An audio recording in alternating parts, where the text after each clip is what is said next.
जय स्काई के सभी दर्शकों का बहुत बहुत हार्दिक स्वागत और अभिनंदन। आज के इस कार्यक्रम में आज ये हमारे लिए सौभाग्य की बात है कि ब्यावर में जन्मे और ब्यावर में अपनी प्राइमरी एजुकेशन लेने के बाद मेडिकल कॉलेज की स्टडी करके कार्डियोलॉजिस्ट बनने वाले और एशिया में बहुत ऊंचा नाम कमाने वाले कार्डियोलॉजिस्ट डॉक्टर भारत रावत आज ब्यावर में हैं। भारत रावत वो हस्ती है जिन्होंने कार्डियोलॉजी के क्षेत्र में बहुत लंबा चौड़ा मुकाम हासिल किया। करीब 15 देशों में, America, Israel, Japan, Singapore, Israel, इन सभी में 15 देशों में आपने अपने कार्डियोलॉजी के रिसर्च पेपर पढ़े। आपके पास अमेरिकन कॉलेज ऑफ कार्डियोलॉजी की और यूरोपियन सोसाइटी ऑफ कार्डियोलॉजी की फेलोशिप भी है और इसके अलावा आपने बहुत सारे सम्मान और कीर्तिमान स्थापित किए हैं।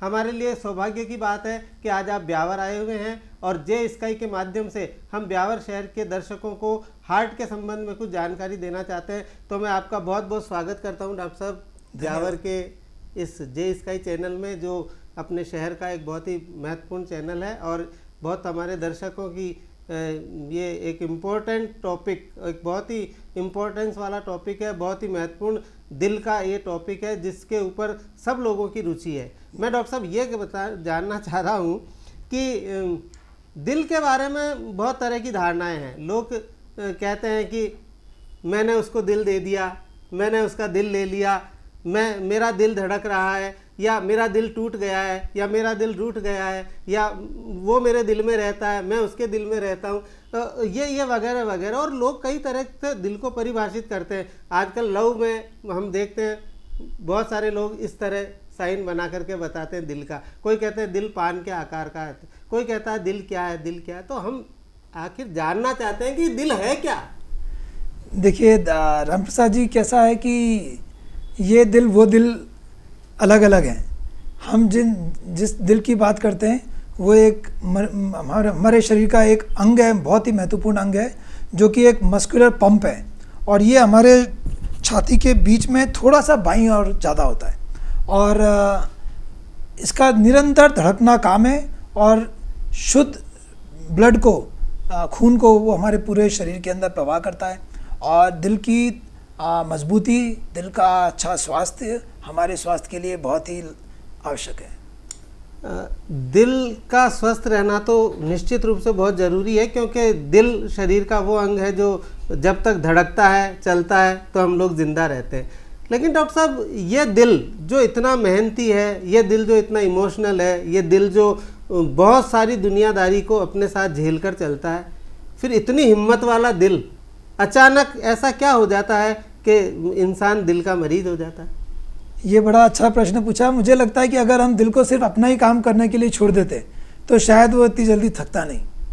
समस्या ये होती है जब हम उसी दिल से, जिसका काम सिर्फ धड़कना था और ब्लड का प्रवाह करना था, पंप करना था, उसके अलावा भी इसको बहुत काम दे देते हैं, बहुत ज़्यादा सोचते हैं, बहुत तरीके की चीज़ों में फंस जाते हैं, बहुत सारी चीज़ें ऐसी खा लेते हैं जो हमारे दिल के लिए ठीक नहीं है, अपनी जीवन शैली ख़राब कर देते हैं। जब इतना सारा लोड हम अपने दिल पे डाल देते हैं तो हमारा दिल ख़राब हो जाता है।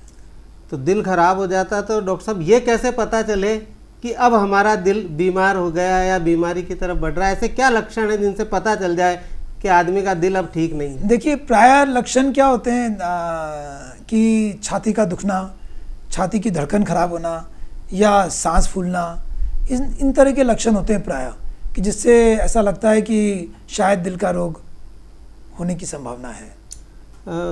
डॉक्टर साहब, जो दिल के मरीज़ इस तरह कई बताते हैं कि मेरा सांस फूल रहा है, या मेरे सीने में जलन हो रही है, या दिल मेरा जो है कम धड़क रहा है या ज़्यादा धड़क रहा है, धड़कनें बढ़ गई है। कुछ लोग कहते हैं कि मेरे को एसिडिटी की प्रॉब्लम है। तो हम कैसे समझें कि ये वास्तव में दिल की ही प्रॉब्लम है या कुछ और प्रॉब्लम है? हाँ, ये भी बड़ा अच्छा प्रश्न है और ये सभी दर्शकों को भी मैं बताना चाहता हूँ कि इस तरह से हमें मानना पड़ेगा कई बार हम भ्रमित हो जाते हैं, कई बार पेशेंट्स भ्रमित हो जाते हैं और कई बार डॉक्टर्स भी भ्रमित हो जाते हैं कि ये गैस है कि हार्ट का प्रॉब्लम है।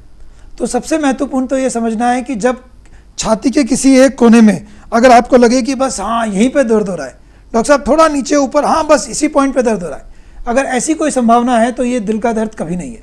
अच्छा। अगर आपको ऐसा लगता है कि एक उंगली से आप किसी जगह को इंगित कर सकते हैं कि मेरा पेन यहाँ पर स्थित है, तो ये कभी भी हार्ट का पेन नहीं होता है। नहीं होता। तो दिल का पेन अगर किसी को होगा, हार्ट का पेन होगा, तो सामान्य तरह पेशेंट जो है वो इस तरह से आके कहता है कि डॉक्टर साहब यहाँ कहीं है। कभी कभी वो बाईं तरफ, दाईं तरफ, नाभि के ऊपर कहीं पे भी, और नीचे वाले जबड़ों से किसी भी जगह पे हो सकता है। लेकिन प्राय ये कब होता है? जब आप चल रहे होते हैं। तो आप ये भी कहते हैं पेशेंट्स कि डॉक्टर साहब हम बैठे हैं, आराम से बैठे हैं तो हम सब ठीक है, लेकिन जब हम चल रहे हैं और तेज़ चल रहे हैं और सीढ़ियाँ चढ़ते हैं तो कभी कभी कुछ भारी लगता है या गले में दर्द होने लग जाता है, और थोड़ी देर बैठता हूँ फिर ठीक हो जाता हूँ। तो इसको अंजाइना कहते हैं। ये दिल का प्रारंभिक लक्षण हो सकता है। अच्छा। और इस तरह के पेशेंट्स को तुरंत ही अपना आगे कुछ उपचार कराने के लिए डॉक्टर के पास जाना चाहिए। दूसरी तरफ जो हार्ट अटैक का पेशेंट होता है, जिसको हम हृदयघात कहते हैं, हृदयघात का पेशेंट तो उसको तो बैठे बैठे ही बहुत तेज़ दर्द हो सकता है, पसीने आ सकते हैं, कई बार उल्टियाँ होती हैं, कई बार उल्टी जैसा जी उपकाता है, ऐसा लगता है जैसे आपने कहा कि एसिडिटी हो गई है, घबराहट होती है। और अगर ऐसे समय अगर अपने को कुछ डाउट है कि क्या चीज़ है ये, तो उस वक्त पता लगाने का सबसे महत्वपूर्ण और ज़रूरी जो तरीका है वो है कि आप घर के नज़दीक जाइए और किसी जगह जहाँ पर ईसीजी की सुविधा है, एक अपना ईसीजी करा लीजिए। ईसीजी करने से ये हृदयघात है कि नहीं है तुरंत पता पड़ जाता है। बहुत अच्छी बात बताई आपने डॉक्टर साहब कि जब कोई इंसान चलता है और चलते हुए अगर उसको चलते चलते दर्द होने लगे या उसका सांस भरने लगे तो माना जाए कि इसको हार्ट की प्रॉब्लम हो सकती है। और बैठे बैठे अगर अचानक ये दर्द होने लगे तो क्या माने? तो आप ईसीजी कराएं उस वक्त। ईसीजी कराएं। अगर उस वक्त ईसीजी सामान्य है, हाँ। इसका मतलब अगर छाती में जब दर्द हो रहा है और उस वक्त ईसीजी सामान्य है तो 100 में से 90% लोगों को हार्ट अटैक नहीं है। नहीं। हाँ। तो क्योंकि क्या है कि जो बैठे बैठे दर्द होता है दिल के रोगियों को, वो तो फिर हार्ट अटैक के वक्त ही होता है। अच्छा। क्योंकि वो तो फिर एक चरम सीमा पे पहुंच गए हैं आप। अच्छा। अब तो आपकी खून की नली जो है वो 99 या 100% बंद हो रही है, इसीलिए बैठे बैठे आपको पेन होने लगा है। और वो पेन साधारण पेन नहीं होता है, वो पेन अनजाना पेन नहीं होता है, वो बड़ा तेज़ पेन होता है और उसके साथ कई दूसरे लक्षण होते हैं जैसे मैंने बताया। और उस वक्त अगर अपन ईसीजी करें तो 10 में से 9 बार ईसीजी में कुछ खराबियाँ दिखती हैं।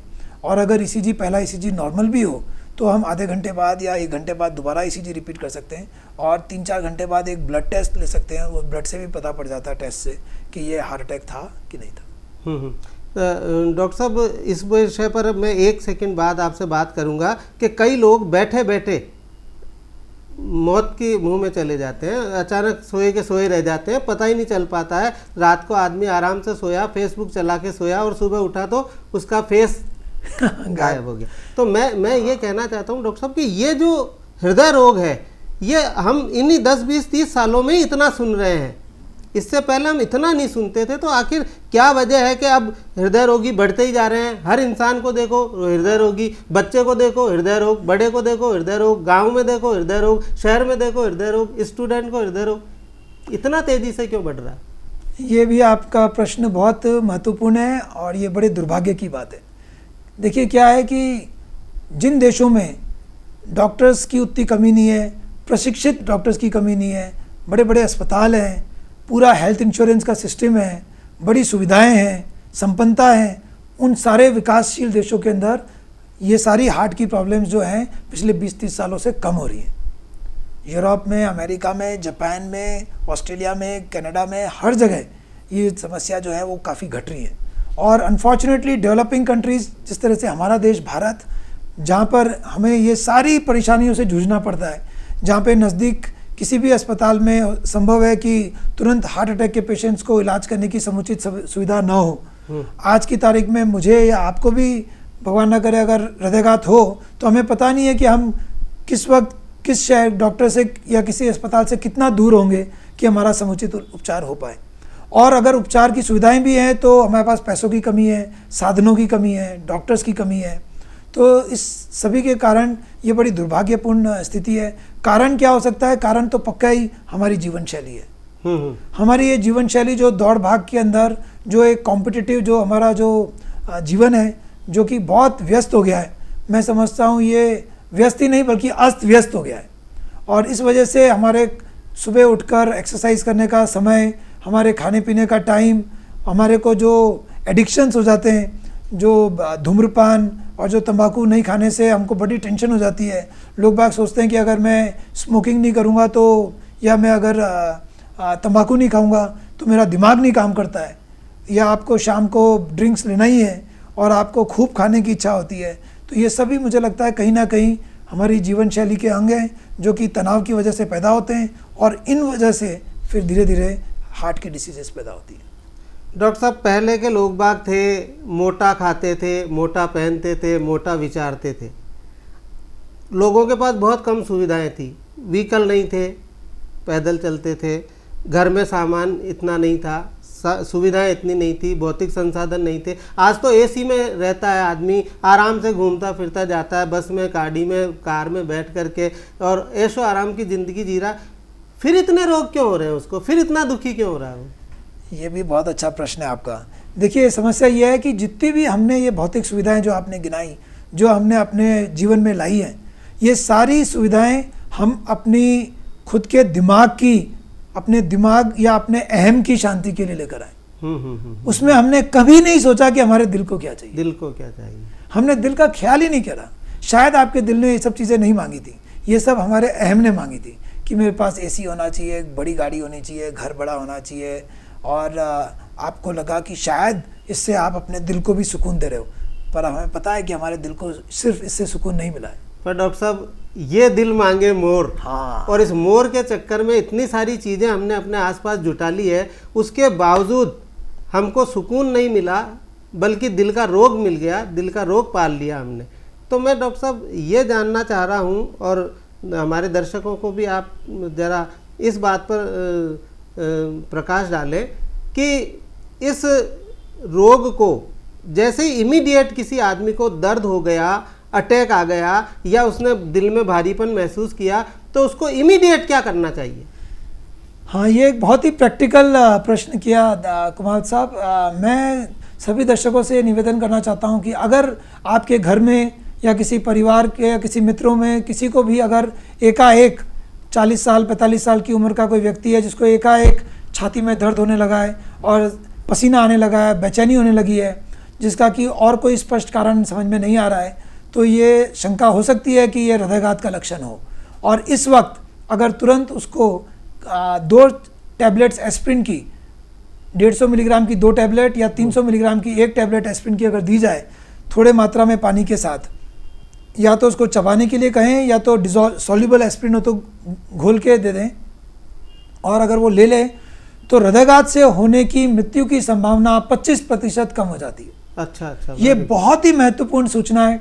अगर आपको कभी ऐसा डाउट है मन में कि भाई ये शायद हृदयाघात का लक्षण हो सकता है, तो 2 टैबलेट एस्प्रिन की उस व्यक्ति को दें और तुरंत ही उसको नज़दीक के किसी अस्पताल में ले जाकर ECG कराएं। अगर ये हृदयाघात का वास्तव में लक्षण है तो ये 2 टैबलेट एस्प्रिन या डिस्प्रिन की, जिसको आप सोचते थे कि ये सिर्फ सिरदर्द के लिए काम में ली जाती हैं, ये किसी की जान बचा सकती है। बहुत ही अच्छी बात बता दी आपने डॉक्टर साहब कि अगर किसी को हार्ट की प्रॉब्लम हो, हृदय में दर्द हो, भारीपन महसूस होता हो, तो उसे सिर्फ 2 टैबलेट डिस्प्रिन या एस्प्रिन की पानी में घोलकर लेनी है, और उसके बाद तुरंत डॉक्टर के पास जाकर के डॉक्टर से कंसल्ट करना है। जी हाँ डॉक्टर साहब, ऐसा कोई इलाज है, कोई खान पान है कि भाई हम जैसे लोग हेल्थ के लिए कहते हैं भाई घी खाओ, तेल खाओ, अच्छी चीज़ खाओ, पौष्टिक खाओ, तो ऐसी क्या चीज़ खाएं हम जो हमारा हृदय प्रफुल्लित रहे, मजबूत रहे, और हमारे को ऐसी कोई प्रॉब्लम नहीं आए? लोग कहते हैं गाय का घी खाओ, अच्छा रहता है। देखिए, क्या है कि जो हम कहते हैं वो बेसिकली हमने कहाँ से देखा है, ये हमारे पूर्वजों की तरफ से जो हमारा जो कल्चर है या जो हमारे परिपाटी हमारे घरों में चली आ रही है, हमारे पूर्वज, हमारे दादाजी, उनके पिताजी क्या खाते पीते थे, हमें लगता है कि शायद वही चीज़ हम भी खाएंगे पिएंगे तो ठीक रहेंगे। लेकिन हमको ये नहीं भूलना चाहिए उस वक्त का हवा पानी और आज का हवा पानी, उस वक्त की जीवन शैली और आज की जीवन शैली में बड़ा चेंज आ चुका है। अब क्या है कि आज की तारीख में जो जानकारी हमें उपलब्ध है उस जानकारी के हिसाब से अगर हम सब्जियां और फल का सेवन करें अधिक, और मांस और घी और तेल और चीनी की बनी हुई चीज़ों का उपयोग करें कम, तो हम पक्का ही अपने शरीर को स्वस्थ रख सकते हैं। इसमें किसी भी प्रकार के दो भेद नहीं है। अब घी की बात जहाँ तक है, थोड़े मात्रा में तो शायद जहर कुछ भी नहीं होता है, लेकिन मेरा ये सोचना है कि सैचुरेटेड फैट घी का हो या किसी और चीज़ का हो, वो सैचुरेटेड फैट हमको बिल्कुल मिनिमम मात्रा में लेना चाहिए। और इसलिए मैं निवेदन करना चाहता हूँ कि घी को अगर आप बिल्कुल स्वाद के हिसाब से या उसकी जो स्मेल आती है, जो उसकी खुशबू है, उसके हिसाब से लेना चाहते हैं तो सिर्फ खुशबू के हिसाब से लें। उसको आप पूरा घी के अंदर डुबो के चीज़ें मत खाएं। डॉक्टर साहब, घर वाले भी कहते हैं, बड़े बुजुर्ग भी कहते हैं, सब लोग कहते हैं कि घी नहीं खाएंगे तो हमारे गोडे कैसे चलेंगे, हमारे पैर की ये जाम हो जाएंगे, हम लोग चल नहीं पाएंगे, शरीर कैसे स्वस्थ रहेगा, घी नहीं खाओगे तो चलोगे फिरोगे कैसे। तो घी को तो बहुत इम्पोर्टेंट बताया जा रहा है, आप कह रहे हो घी नहीं खाना चाहिए, तो फिर घी का अल्टरनेट क्या हो? तो मैं ये कहना चाहता हूँ कि हमारे शरीर को जितनी चिकनाई की आवश्यकता है, आपका जिक्र उसी तरफ है, जितनी चिकनाई की आवश्यकता है उसके लिए वास्तव में हमें बाहर से कुछ खास एक्स्ट्रा चिकनाई की जरूरत ही नहीं है। अच्छा। ऐसे बहुत व्यक्ति हैं जो घी तो छोड़ दीजिए, तेल भी उपयोग नहीं कर रहे हैं। हाँ हाँ। और ऐसे कई लोग हैं जिनका नाम आपने भी सुना होगा, जो इसी चीज को फैला रहे हैं कि oil free, total oil free, no fat, उस तरह का डाइट वो यूज करते हैं और वो खूब चलते हैं और शायद हमसे ज्यादा चलते हैं। तो हमारे जो जॉइंट्स की चिकनाई की जहाँ तक बात है, वो हमारा कुछ वनस्पति ही जो तेल जो होता है, जो चिकनाई होती है, वो तो सामान्य हमारे दैनिक जीवन के जो खाना, जो हम दाल रोटी सब्जी जो खा रहे हैं उसमें भी तेल होता है, वो उसी से पूर्ति हो जाती है। फिर भी मैं क्या कहना चाहता हूँ कि हम 10 से 15 ml का तेल प्रतिदिन प्रति व्यक्ति यूज़ कर सकते हैं। अच्छा। तो अगर आपके घर में 4 व्यक्ति खाना खाते हैं तो 1 महीने में 2 लीटर से अधिक तेल का उपयोग आपके घर में नहीं होना चाहिए, और घी का उपयोग तो जहाँ तक हो सके बिल्कुल ही नहीं होना चाहिए। अच्छा डॉक्टर साहब, ये जो तेल यूज़ में लेते हैं तो ये भी कोई कहता है कि फला तेल है जो हार्ट के प्रोटेक्शन के लिए अच्छा है, फला तेल खाओ, सफोला खाओ या कपास का खाओ या सोयाबीन खाओ, तो कौन सा तेल खाना चाहिए जो हार्ट के लिए अच्छा रहे? देखिए, हार्ट को मजबूत बनाने वाला कोई तेल नहीं होता है। अच्छा। ये सब है ना भ्रांतियां हैं जो कि आप टेलीविजन पे और मार्केटिंग की वजह से आप देखते हैं। तेल तो जितना कम खाएं उतना अच्छा है। इसलिए मैं ये दर्शकों से कहना चाहता हूं कि आप ये ना देखें कि कौन सा तेल खा रहे हैं, बल्कि ये देखें कि आप कितना तेल खा रहे हैं। जैसे मैंने अभी बताया, 15 ml प्रतिदिन प्रति व्यक्ति। मैं सभी महिलाओं से और सभी पुरुषों से निवेदन करना चाहता हूं कि आज से अपने घर का हिसाब किताब रखना शुरू करें और अगले 1 महीने में आपके घर में कितना तेल का खपत हुआ, इस चीज़ को आप मेजर करें। मैं जब भी किसी व्यक्ति से बात पूछता हूँ, मुझे बड़ा आश्चर्य होता है कि हमारे घर में इस चीज़ की जानकारी नहीं है। शायद आपको भी इस बात की जानकारी नहीं है कि आपके घर में 1 महीने में कितना तेल उठता है। आप प्लीज़ उस चीज़ का पता लगाएं और उसको मालूम करें कि अगर एक व्यक्ति को आधा लीटर चाहिए 1 महीने में, तो आपके घर में उसकी मात्रा उसके अनुपात से कम तेल यूज़ कर रहे हैं कि आप ज़्यादा तेल यूज़ कर रहे हैं। तो आप तेल कम यूज़ करें, और यही नहीं बल्कि एक बार जो तेल आपने गर्म कर लिया उसको दोबारा वापस अगले दिन यूज़ ना करें। ये तो डॉक्टर साहब आप गजब बात कह रहे हो। हम तो हलवाई के यहाँ जाते हैं, हमारे ब्यावर में तो बहुत नमकीन और ये बनाने वालों के लाइन लगी हुई है और खाने वालों की उनसे ज़्यादा है। तो वो जो एक आदमी सुबह कढ़ाई भरता है, वो दिन भर कचौरियाँ निकालता है, समोसे निकालता है, शाम को बचा हुआ तेल फेंकता तो नहीं है, फिर सुबह आकर के फिर उसी में तेल डालता है।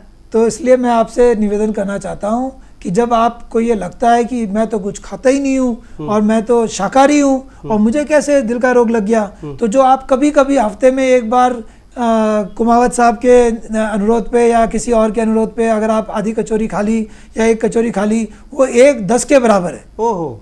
अगर वो तेल, अगर आपने शुद्ध नया तेल वापस नहीं काम में लिया है, और वो तो हम अपने घरों में ही नहीं करते हैं, तो बाहर दुकान वाला तो कभी नहीं करेगा। तो आपके घरों में भी अगर पूड़ियाँ तली जा रही हैं, तो अगले दिन सवेरे उसी तेल के आप सब्जी नहीं पकाड़ सकते हो। अब उस तेल को अब आप मालिश करके यूज़ कर लीजिए या जो भी करना है करें, लेकिन उस तेल को खाने में काम न लें, वो विषाक्त हो चुका है। बहुत सुंदर बात है डॉक्टर साहब ने। एक तो ये बातचीत से समझ में आ रही है कि अगर हम घर पे बनी हुई कोई चीज़ खा रहे हैं तो हम फिर भी तुलनात्मक रूप से कम जहर खा रहे हैं। बिल्कुल सही कहा आपने। और अगर हम बाजार की चीज खा रहे हैं तो हम प्योर जहर की खा रहे हैं और मौत को आमंत्रण दे रहे हैं। निश्चय, ये बात एकदम निश्चित है कि आपको ये समझना चाहिए कि घर की बनाई हुई चीज़ बहुत ही दृष्टिकोण से, कई दृष्टिकोणों से, उनमें से एक ये है, बहुत ज़्यादा सुरक्षित है बजाय कि वही चीज़ जो आपने बाहर की बनी हुई खाई है। डॉक्टर साहब, जब हार्ट पेशेंट हो जाता है या हार्ट के सिम्टम उसको, हार्ट अटैक के, हृदय रोग के लक्षण उसको नज़र आने लगते हैं, तो वो अपनी जांच कराने के लिए हॉस्पिटल जाता है या करता है, तो क्या आप ये बताना चाहेंगे दर्शकों को कि उनको नियमित रूप से ऐसी कौन सी जांचें कराते रहना चाहिए जिससे दिल क्या है, कैसा है और कितना काम कर रहा है, इसकी प्रॉपर जानकारी उनको मिलती रहे? तो ऐसे कोई टेस्ट जो नियमित करा सके और जान सके। देखिए, एक बार जब किसी को हृदयघात होता है तो आप सबसे पहले उसका ईसीजी कराकर डॉक्टर आपको बताता है कि ये स्थिति है और वो उपचार शुरू करता है। जहाँ पर सुविधा होती है वहाँ पर तुरंत एंजियोग्राफी करके एक जांच की जाती है। हार्ट की एंजियोग्राफी के अंदर हार्ट की जो धमनियाँ हैं, जो नसें हैं, उनमें किसी प्रकार का ब्लॉकेज है ये पता पड़ता है।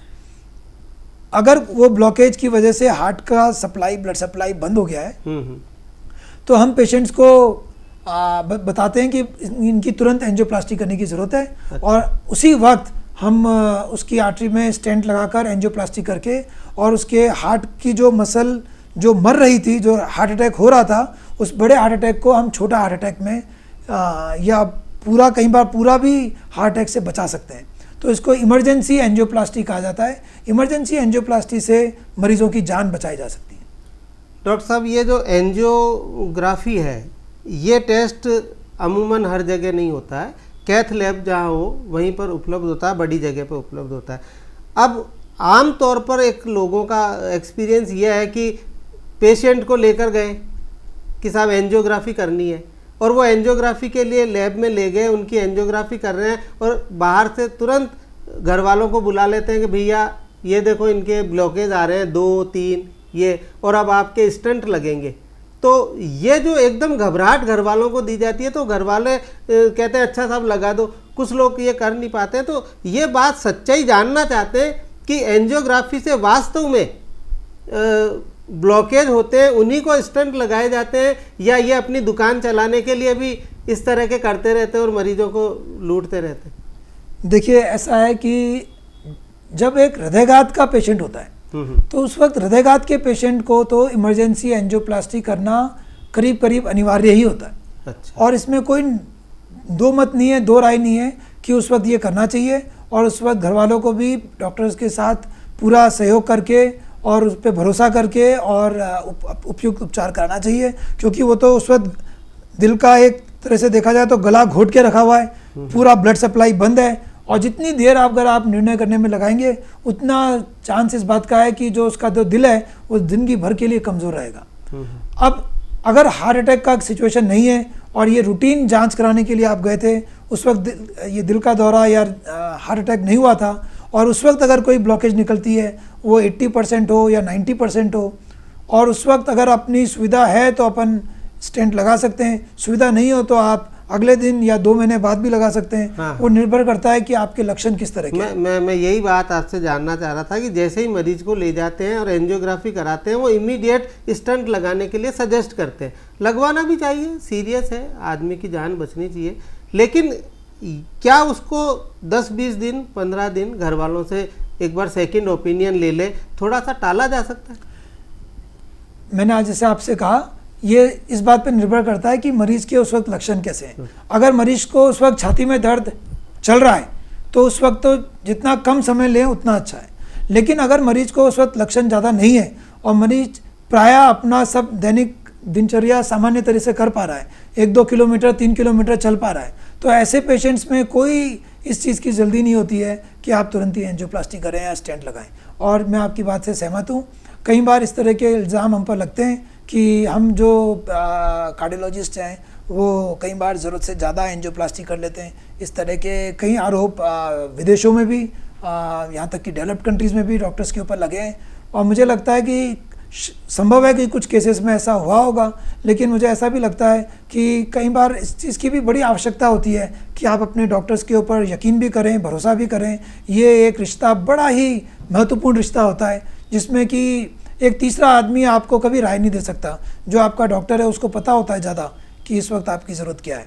तो प्राय मेरा ये निवेदन है कि अपने डॉक्टर पे आप विश्वास करें, लेकिन साथ ही में अगर पेशेंट 2-3 किलोमीटर आराम से अगर कोई चल पाता हो और उसको छाती में दर्द नहीं होता है, सांस नहीं फूलती है और 2-3 किलोमीटर चलने में सक्षम है, अपना दैनिक कार्य करने में सक्षम है, तो उन केसेस के अंदर इस बात की कभी जल्दबाजी करने की ज़रूरत नहीं है कि आप आज की आज ही एंजियोप्लास्टी करें। अगर आप चाहें तो 2 महीने बाद करें, और अगर पेशेंट बिल्कुल ही ठीक है तो न भी करें, तो भी दवाइयों पे काम चल सकता है।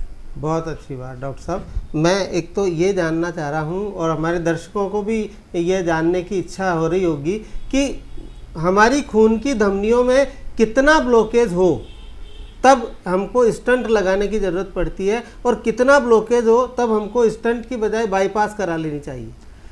देखिए, इसमें आजकल करीब करीब सभी देशों में इन जनरल बाईपास सर्जरीज़ के केसेस कम हुए और अधिकतर केसेस के अंदर स्टेंट्स लगाने से बड़े अच्छे रिजल्ट्स आने लगे हैं, क्योंकि पहले की तुलना में आजकल स्टेंट्स अच्छी क्वालिटी के बनने लगे हैं। फिर भी इस तरह के केसेस होते हैं जहाँ पर प्रतिशत से तो नहीं, लेकिन कितनी आर्टरीज़ में, कितनी जगहों पर, कितनी खून की नलियों में ब्लॉकेज है, उससे भी हम कई बार निर्धारित करते हैं कि बाईपास सर्जरी बेटर है या एंजियोप्लास्टी बेटर है। तो अगर आपको 4-5 जगहों पे ब्लॉकेजेस हैं जो कि आपकी बाईपास सर्जरी से सभी ब्लॉकेज के आगे आप ग्राफ्ट लगा सकते हैं और आपका सर्जन 3-4 ग्राफ्ट अच्छे लगा सकता है, तो फिर मेरे ख्याल से आपको सर्जरी करा लेनी चाहिए। लेकिन अगर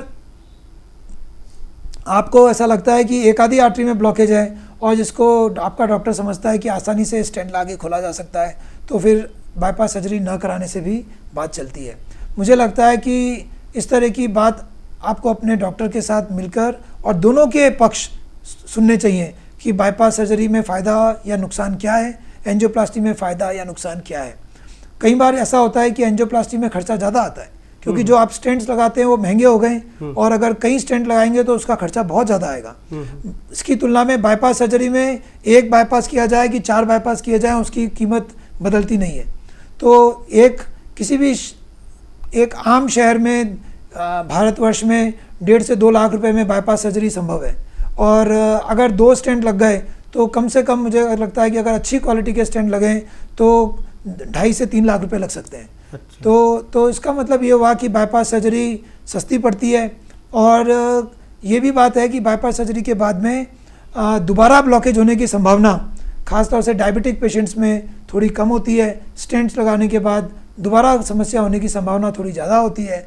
हालांकि स्टेंट लगाना बड़ा आसान होता है पेशेंट्स के लिए, तो जिनके पास पैसों की सुविधा कम है, कई बार उनको बाईपास सर्जरी करा लेना बेटर है, ताकि उनको बार बार तकलीफ अगर कभी हो तो उसके लिए दोबारा पैसे नहीं खर्च करने पड़े। लेकिन आजकल इस तरह के स्टेंट्स आ गए हैं कि जब हम एक बार लगाते हैं तो दोबारा होने की संभावना 5 या 7% से कम होती है, तो वो काफ़ी सालों तक पेशेंट्स ठीक रहते हैं। डॉक्टर साहब, ये जो हार्ट डिजीज़ है उसको सबसे ज़्यादा प्रभावित कौन करता है? मतलब ऐसी हमारी जीवन शैली में या रूटीन में या ऐसा क्या है जो हम नहीं अपना रहे हैं उसकी वजह से हार्ट अटैक हो रहा है, या हम क्या करें जिससे ये ना हो? हाँ, देखिए, ये बात तो बहुत ही ज़रूरी प्रश्न है, क्योंकि मुझे लगता है हमने इतनी बड़ी बड़ी बातें करी, जो इतनी महंगी योजनाएं, जो इतनी महंगी प्रक्रियाएं जो हमारे देश की जनता अफोर्ड नहीं कर सकती है, तो हमको वास्तव में बचाव की तरफ, तो मेरा ये सोचना है कि 4 शत्रु हैं हमारे दिल के। उन चारों शत्रु का हम अच्छा ध्यान रखें। सबसे पहला तो है धूम्रपान। मुझे बहुत ही दुख होता है ये देखकर कि हमारे अधिकतर शहरों में और ब्यावर में भी मैंने देखा कि करीब करीब 50 से 70% जो एक सामान्य वयस्क आदमी है वो धूम्रपान अथवा तंबाकू अथवा जर्दा, इसका गुटखा, इसका सेवन करते हैं। और दूसरी बात है ब्लड प्रेशर, तीसरा है कोलेस्ट्रॉल, और चौथा है ब्लड शुगर। और मुझे ये जानकर भी बड़ा हैरानी होती है कि 40 साल की उम्र होने तक भी, 45 साल की उम्र तक होने तक भी आप में से भी कई दर्शक ऐसे होंगे जिन्होंने आज तक अपना ब्लड कोलेस्ट्रॉल, अपना ब्लड शुगर, अपना यहाँ तक कि ब्लड प्रेशर की भी जांच नहीं करी है। हाँ। तो ये बहुत ही चिंताजनक बात है। मैं सभी दर्शकों से निवेदन करना चाहता हूँ कि वर्ष में एक बार 30 साल की उम्र के बाद से अपना ब्लड प्रेशर, ब्लड शुगर और ब्लड कोलेस्ट्रॉल की जांच कराएं। देखिए, अगर सामान्य आता है तो भी अच्छी बात है, और अगर असामान्य आता है और बॉर्डर लाइन आता है तो कम से कम आप सचेत हो जाएंगे, आपको एक जागरूकता जागेगी कि मैं क्या खाऊं, क्या ना खाऊं, कैसे रहूं। तो एकाएक कोई बड़ी दुर्घटना हो, उससे बेहतर है कि हम थोड़ी सी सचेतना लाएं, थोड़ी सी जागरूकता लाएं, और अपने को एक आगे जाके किसी एक विषम परिस्थिति में नहीं पहुंच जाएं, उसके लिए पहले से तैयार कर सकें। हाँ डॉक्टर साहब, आपने बताया हार्ट अटैक के लिए जिम्मेदार, लेकिन मेरा कहना यह है कि ऐसे बहुत से लोग हम अपने आसपास देखते हैं जो बिल्कुल पतले दुबले हैं, मोटे नहीं हैं, वजन उनका ज़्यादा नहीं है, शुगर के पेशेंट नहीं है, ब्लड प्रेशर उनका नॉर्मल रहता है, फिर भी उनको हार्ट अटैक हो जाता है, फिर भी हृदय के रोगी है। तो क्या वजह है? हाँ, ये भी आपका प्रश्न बहुत ही अच्छा है कुमावत साहब। मैं आपको ये कहना चाहता हूँ कि वास्तव में ये एक कमी है हमारी साइंस में। ये हम सब डॉक्टर्स इसको स्वीकार करते हैं कि आज की तारीख में भी करीब 15 से 20%, जो कि एक बहुत बड़ी संख्या है, मरीजों के बारे में हमें अभी भी जानकारी नहीं है कि इन्हें दिल का रोग लगा कैसे। अच्छा। तो कई बार जब हमको नई जानकारी होती है तो हम दो चीज़ों का सहारा लेते हैं। एक, हम आपके वंशानुगत अनुमान लगाते हैं कि शायद आपके जीन्स में कुछ था। दूसरा, हम अनुमान लगाते हैं कि शायद कहीं ना कहीं तनाव का इसमें कोई योगदान रहा है। तनाव को हम मेजर नहीं कर सकते हैं, जीन्स की भी हम जांच नहीं करते हैं। तो ये दो चीज़ों के बारे में हम अज्ञान हैं, पर हम इन दो चीज़ों का कई बार फ़ायदा उठाते हैं। हो सकता है कि एक दो कुछ और भी ऐसे कारण हों जिनका आज हमें पता नहीं है, लेकिन आज फ़िलहाल हम इन 4 मुख्य कारणों पर ध्यान देते हैं कि आप अपना cholesterol, blood sugar, blood pressure और अपना धूम्रपान, इन चीज़ों का आप ध्यान रखें। और अपने जो जीन्स है उनको आप चेंज नहीं कर सकते हैं। तनाव के लिए ज़रूर अपने को ध्यान रखना चाहिए, क्योंकि मुझे लगता है कि तनाव से कहीं ना कहीं हमारी जीवन शैली जुड़ी हुई है। मुझे लगता है एक तनावग्रस्त व्यक्ति की ही जीवन शैली खराब होती है, और तभी वो अपने दिल को भूलकर बाकी चीज़ों में लग जाता है। और इसलिए मुझे लगता है कि तनाव का ध्यान रखना बहुत ज़रूरी है। डॉक्टर साहब, इस भागम भाग की दुनिया के अंदर और रोज़ भागदौड़ की ज़िंदगी के अंदर आदमी को 2 वक्त की रोटी कमाने के लिए इतनी मशक्क़त करनी पड़ती है, और कई बार सब राम राजी है, सब कुछ उसके पास संपन्नता है, अच्छा काम है, सब कुछ है, लेकिन कई तरह की चिंताएं जो इस भौतिक युग की वजह से आ रही है, जो इस नई तरह की टेक्नोलॉजी की वजह से उसको मिल रही है, उसकी वजह से वो जूझ रहा है और तनाव को झेल रहा है। तो कोई ऐसा मैनेजमेंट, कोई ऐसा प्रबंधन हो सकता है जिससे तनाव में रिलैक्स मिले, आदमी तनाव झेलने के लायक बन जाए, उसकी कैपेसिटी बढ़ जाए तनाव झेलने की, और हृदय को वो बचा सके? तो इसकी भी कोई जानकारी? देखिए, आपका बहुत ही ये इंटरेस्टिंग प्रश्न है। आपने शुरुआत करी 2 रोटी। 2 रोटी पाने के लिए तो अगर मुझे लगता है कि अगर हम सब काम करें और बाकी सब चीज़ें अपने दिल को दे दें तो हम शायद सभी 100 साल तक तो आराम से जिए, शतायु। फिर तो कोई दिक्कत ही नहीं है। तो बात वही है कि 2 रोटी पे बात हमारी कभी चाहता है कि 2 रोटी भी हो, उसके साथ 4 मलाई कोफ्ते की सब्जी और वो वाला मामला भी हो, और उससे पहले कुछ खाने पीने का दूसरा मामला भी बैठे, और फिर वो बड़ी अच्छे स्टैंडर्ड तरीके से हो, तो उसका ईगो सेटिस्फाइड उससे होता है। तो ये भी बढ़ाती तो चीज़। सही। अब आपने जैसे ये बताया कि उसका क्या इंतजाम हो सकता है, मुझे लगता है कि कहीं ना कहीं प्रकृति इस चीज़ का ध्यान रखती है कि हम ज़रूरत से ज़्यादा ना जिए। अच्छा, मुझे ऐसा लगता है, मुझे वास्तव में ऐसा लगता है हम जितनी भी प्रगति कर लें, हम कितनी भी प्रगति कर लें, हम प्रकृति के आसपास भी हम बिल्कुल और दूर होते जाते हैं। और जैसे हम प्रकृति से दूर होते जाते हैं, वो प्रगति हमारे काम की नहीं है। और जो प्रगति प्रकृति से दूर कर रही है हमें, वो प्रगति कभी भी हमें दीर्घायु और स्वस्थ रहने के लिए कभी भी मदद नहीं कर सकती। तो जितनी भी हम प्रगति कर रहे हैं, उसकी वजह से हम फिर उसी के झंझट में पड़ के, उसी की मायाजाल में पड़ के अपनी जीवन शैली को ख़राब कर रहे हैं। आपका प्रश्न है कि उस पर हम ध्यान क्या दें, किस चीज़ से उससे हम बचें। मेरा ये सोचना है, एक तो ये कि हम एक बैलेंस करें, एक हम दोनों के अंदर बीच में एक आपसी ये रखें कि हमको कितना करना है, कितना दौड़ना है, और हम अपने समय का प्रॉपर सदुपयोग कर रहे हैं, और कहीं ना कहीं अपने शौक़ की चीज़ों पे ध्यान दें। शौक़ की चीज़ें वो होती हैं जो आप अपने खुद के लिए, स्वयं के लिए करते हैं, पैसे के लिए नहीं करते हैं और प्रसिद्धि के लिए नहीं करते हैं। और जो काम हम पैसे और प्रसिद्धि के लिए नहीं करते हैं, वही काम में हमारा दिमाग काम नहीं करता है। और जब हमारा दिमाग काम नहीं करता है, मुझे लगता है तभी हम पूर्ण रूप से रिलैक्स हो सकते हैं। तो मुझे ऐसा लगता है कि अगर हम ये चीज़ सीखें और समझें कि हम ऐसी कुछ चीज़ें दैनिक जीवन में ज़रूर करें जो कि पैसे और प्रसिद्धि के लिए ना हो, और हम उन्हें सिर्फ अपने रिलैक्सेशन के लिए करें, तो मुझे लगता है कि हम रिलैक्स करके अपने आप को और अपने जीवन शैली को कई तरीके से ठीक कर सकते हैं। मुझे ऐसा लगता है कि योगा, प्राणायाम, मेडिटेशन, ध्यान, आपके घर के आसपास कुछ आप पेड़ पौधे उगाएं, कुछ घर में आप कोई कुत्ता बिल्ली रखें, कोई पेट एनिमल रखें, कोई मनोरंजक पुस्तकें, अच्छी आपको मोटिवेशनल किताबें पढ़ें, कोई अच्छा म्यूज़िक, कुछ अच्छी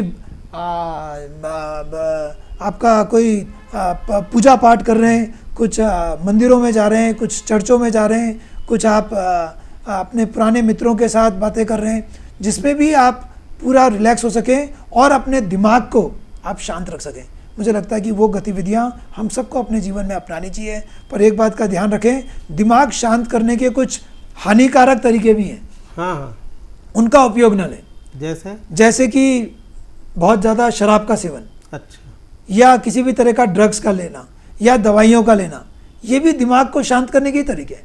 हाँ, तो जिससे पूछो भाई तू क्यों पीता है, तो वो कहता है मैं गम मिटाने के लिए पीता हूँ। हाँ, किसी से पूछा कि तू क्यों पी रहा है, कि मैं बहुत ज़्यादा खुशी की वजह से पी रहा हूँ।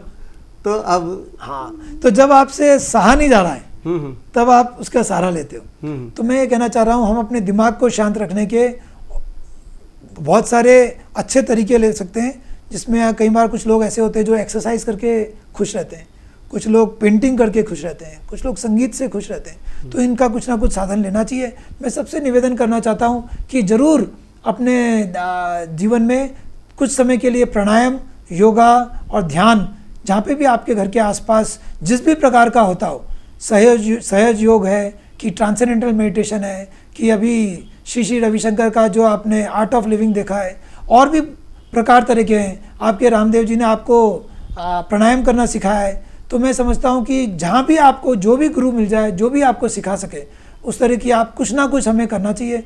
दूसरों की बात छोड़िए, कोई भी जो आपको सूट करता हो आप वो चीज़ अपनाएं, और साथ में ही अपने डॉक्टर्स की दवाइयाँ, जांच, उसको ज़रा भी आप नज़रअंदाज न करें। ये एक बहुत बड़ी गलती है कि आपने योगा और प्राणायाम शुरू कर दिए और आपने दवाइयाँ बंद कर दी, या जांच कराने बंद कर दिए, या डॉक्टर्स को दिखाना बंद कर दिया। अगर आप ऐसे काम कर रहे हैं तो आप शीघ्र ही इमरजेंसी में आप प्रस्थान करेंगे, और वो आपके परिवार के लिए एक खतरनाक दुर्घटना हो सकती है। डॉक्टर साहब, आपने बहुत अच्छी अच्छी बातें बताई और बहुत ही दर्शकों को लाभ मिल रहा है। और मैं समझता हूँ कि आपके इस उद्बोधन के बाद में तो हृदय रोग से बचने के लिए उनको बहुत सारी सावधानियाँ और जानकारियाँ मिल गई है। लेकिन डॉक्टर साहब, कुछ चीज़ें ऐसी है जो अनअवॉइडेबल है। हम लोग अच्छा खाना चाहते हैं, भाई फ्रूट खाएंगे, सलाद खाएंगे, दूध पिएंगे, या शुद्ध चीज़ें खाएंगे, लेकिन शुद्ध चीज़ें मिल ही नहीं रही है। न शुद्ध हवा मिल रही, न शुद्ध पानी मिल रहा। हम सब्जियां खा रहे हैं तो पेस्टिसाइड उसमें है, हम खेतों में उगा रहे हैं तो वहाँ पर जो फसल में खाद डाली जा रही है, जो यूरिया डाला जा रहा है, वो हानिकारक है। तो फिर हम शुद्ध चीज़ें कैसे खाएं, कहाँ से लाएं, कैसे अपने आप को बचाएं? ये भी एक बहुत प्रैक्टिकल प्रश्न किया आपने। मैं यही कहना चाहता हूँ कि आप और हम वो करें जो हम कर सकते हैं अपने व्यक्तिगत लेवल पे। कुछ चीज़ें समाज के लिए, या समाज से ज़्यादा सरकार के लिए, और हमारे जो नियम कानून हैं उनकी तरफ से हैं। लेकिन बात यह है कि हम भी अगर चाहें तो थोड़ी थोड़ी चेष्टा करके घर के आसपास की ज़मीन में, अपने घर की किसी ज़मीन में थोड़ा बहुत कुछ उगा सकते हैं, और अपन उसको काम में लेना शुरू करें।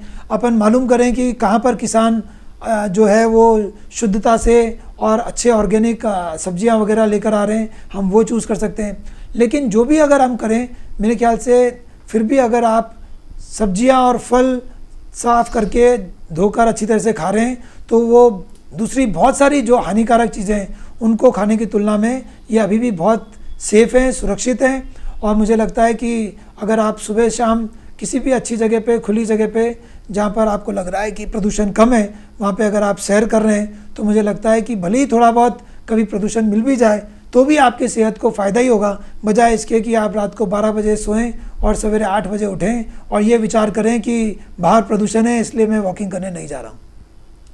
बहुत अच्छी बातें लगी डॉक्टर साहब। मैं बहुत आपका धन्यवाद और आभार व्यक्त करना चाहता हूँ कि आपने इतनी अच्छी चीज़ें बताई। लेकिन एक बात अब मैं आपसे दूसरी पूछना चाहता हूँ, ये जो हमारा दिल है, ये इसमें बहुत सारी भावनाएं, इमोशंस और बहुत सारी ऐसी हृदय को टच करने वाली चीज़ों का कई बार इसको सामना करना पड़ता है। तो कहीं ना कहीं हमारा दिल और हमारा मन और हमारा मस्तिष्क, ये तीन अलग अलग चीज़ें मैं मानकर चल रहा हूँ। तो क्या दिल का मन से और मन का मस्तिष्क से और मस्तिष्क का दिल से ये कोई आपसी अंतर संबंध है जो हमारी व्यक्तित्व में, कई बार आपसे बात कर रहे हैं, कुछ टॉपिक ऐसा चला, कोई फिल्म ऐसी देखी, इमोशंस आए, हमारे आंसू बहने लग गए, कोई चीज़ ऐसी आई कि हमारा मन प्रफुल्लित हो गया। तो ये जो मन है ये हमारे हृदय को इतना ज़्यादा प्रभावित कर रहा है? और इस प्रश्न का उत्तर है यकीनन, बिल्कुल करता है। और इसीलिए ये बहुत ज़रूरी है कि हम अपने मन को ज़रा देखें और उसको ठीक रखें, क्योंकि अगर आपका मन बेकाबू है तो निश्चय ही वो आपके दिल पे असर करेगा ही, डायरेक्टली भी असर करेगा और इनडायरेक्टली भी असर करेगा। डायरेक्टली तो सीधा जब आपका मन ऊपर नीचे होता है तो आपके दिल के ऊपर बोझ पड़ता है, दिल की धड़कनें तेज़ होती हैं, उस वक्त ब्लड प्रेशर बढ़ जाता है, ये डायरेक्ट असर है। और इनडायरेक्टली क्योंकि आपके उस वक्त धीरे धीरे कंटिन्यूस होने से आपकी जीवन शैली ख़राब होती है और उसको आप रिलैक्स करने के लिए जो साधन अपनाते हो वो आपके दिल के लिए नहीं अच्छे होते। तो इसलिए दोनों तरीके से आपके दिल के ऊपर प्रभाव करता है। और इसलिए मुझे लगता है कि जब तक हम अपने जीवन में छोटी छोटी चीज़ों से खुशियाँ ढूंढने की तरकीबें नहीं ढूंढेंगे तब तक हम वास्तव में स्वस्थ रहने की कला नहीं सीख सकते। तो बेसिक मैं आपको मैसेज क्या देना चाहता हूँ कि हम सब अपने जीवन में छोटी छोटी चीज़ों से खुशियाँ कैसे ले सकें, ये चीज़ की जादू, इस चीज़ की कला हम सीखें कि हमको छोटी छोटी चीज़ों से खुशियाँ मिलने लग जाएं। तब शायद कहीं जाकर हमारे जीवन में ऐसी क्रांतियाँ होंगी कि हमको बहुत ज़्यादा भाग दौड़ करने की ज़रूरत नहीं पड़ेगी, क्योंकि हम आसानी से खुश हो सकते हैं। तो क्या हम अपने आप को एक आसानी से खुश व्यक्ति बना सकते हैं? डॉक्टर साहब बहुत अच्छा लगा। दर्शकों, आपने देखा सुना कि डॉक्टर साहब ने कितनी इम्पोर्टेंट बात बताई। दो चीज़ें मैं आपकी वापस ताजगी करना चाहता हूँ इस सारी बातचीत की, जो डॉक्टर साहब ने कहा। एक तो दिल को काबू में रखें, मन को काबू में रखें। आपका मन बस में रहना चाहिए, मन इधर उधर भटकना नहीं चाहिए, डोलना नहीं चाहिए, किसी पर आना नहीं चाहिए। और एक जो बात इन्होंने कही कि जबान को भी हम कंट्रोल में रखें। हमारी जीभ ज़्यादा चटोकरी हो, ज़्यादा चटकारे लेकर हम जायकेदार चीज़ें खाने की तरफ लालायित हो तो फिर हम चटकारेदार चीज़ खाएंगे, ज़्यादा मसाले खाएंगे, ज़्यादा मिठाइयाँ खाएंगे, तली पड़ी खाएंगे और मिष्ठान खाएंगे। वो आप सब उनके खिलाफ हो, मतलब आप हलवाइयों के विरोधी हो। नहीं, मेरा ये कहना है कि उचित मात्रा में, थोड़ी मात्रा में सभी प्रकार के व्यंजनों का उपयोग किया जा सकता है, लेकिन वो किस तरह से बनी हुई हैं, उनमें क्या चीज़ का उपयोग किया गया है और वो कितनी मात्रा में खाई गई है। घर की औरतें तो डॉक्टर साहब जब तक अच्छा खासा और खूब सारा न बना ले और रोज़ नई नई तरह का बना करके नहीं खिलाए तब तक उनको आनंद नहीं आता, उनको मन प्रसन्न नहीं रहता है। मैं सभी महिलाओं से भी निवेदन करना चाहूँगा कि अपने प्यार का प्रदर्शन सिर्फ अपने पतियों को और बच्चों को खिलाने की चीज़ों से न करें, बल्कि आपको ध्यान रखना चाहिए कि उनका स्वास्थ्य आपके हाथों में है। आप उन्हें पौष्टिक और स्वास्थ्यवर्धक चीज़ें खिलाएं, बनाएं और खिलाएं। और बहुत सारी चीज़ें आप ऐसी बना सकती हैं, सीख सकती हैं जिसमें आपने बहुत कम तेल का उपयोग किया हो या तेल का उपयोग ही ना किया हो, और इस तरह की सलाद और इस तरह के सूप और इस तरह की सब्जियां और दूसरे तरह के व्यंजन आप बनाएं और उनको खिलाएं। और अपने घरों के अंदर कम तेल का और जहाँ तक हो सके घी का न उपयोग न करें। और मैं एक और निवेदन करना चाहता हूँ, खास करके महिलाओं से और दूसरे लोगों से भी, कि अपने साथियों को, अपने रिश्तेदारों को, अपने मित्रों को ज़बरदस्ती खिला कर रोग न दें। मुझे कई बार ऐसा लगता है कि जिसको आपने अपनी बहन दी है वो जियाजी, जिसको आपने अपनी बेटी दी है वो आपके जवाई जी, उनको ज़बरदस्ती खिला कर आप रोग देना क्यों चाहते हो? आपने अपनी बेटी दी है, उसको आप कहो जवाई साहब आप कम खाया करो, दामाद जी आप मोटे हो गए हो, थोड़े कम खाओ। उसको आप घी की रोटियां खिला खिला के और उसको पकौड़े और दाल बाटियां खिला खिला के जल्दी रोक दे के आप अपनी बेटी का कुछ नुकसान कर सकते हो। तो मैं आपसे निवेदन करना चाहता हूं कि कभी भी अपने परिवार वालों को और दोस्तों को और अपने रिश्तेदारों को और अपने ससुराल वालों को और अपने समधियों को खास तौर पे अपने प्यार का प्रदर्शन ज़बरदस्ती हानिकारक चीज़ें खिला खिला के ना करें। अगर आपको बहुत प्यार आ रहा है तो उनको आप सलाद खिलाएं, फ्रूट्स खिलाएं।